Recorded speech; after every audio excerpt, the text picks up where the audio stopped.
আমরা আবার একটা দল, যে দল আমাদের নেতা বলছে পাহাড় হিন্দু, মুসলমান, খ্রিস্টান, বৌদ্ধ সবাই একসাথে মিলে আমরা কাজ করব।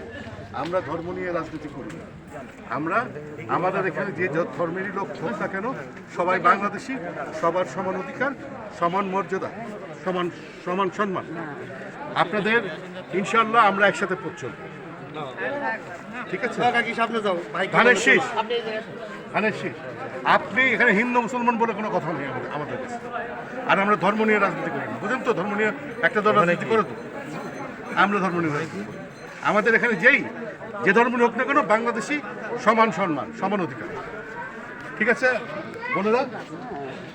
আর এই যে ফ্যামিলি কার্ড, আপনাদের যে মহিলা ফ্যামিলির প্রধান আমাদের সরকার গঠন করলে, ধানের শীষের সরকার গঠন করলে প্রত্যেকের ন্যূনতম 2,500 টাকা করে পাবে, অথবা 2,500 টাকার সমতুল্য চাল, ডাল, তেল এগুলো পাবে। এটা আমাদের অঙ্গীকার। এটা ইনশাল্লাহ জনাব তারেক রহমান এটা রক্ষা করবে প্রত্যেক পরিবারের জন্য। ঠিক আছে? এত নৌকা নাই, আমরা তো আছি। হ্যাঁ, ওকে। আমাদের একবার আমাদের দিকে আসলে বুঝবেন আপনাদেরকে আমরা ব্যবহার করবো না, আপনাদেরকে আমরা সাথী মনে করি। ফ্যামিলি কার্ড পাবেন, যারা কৃষক কার্ড পাবেন, অসুস্থ রোগীদের জন্য ট্রিটমেন্টের ব্যবস্থা।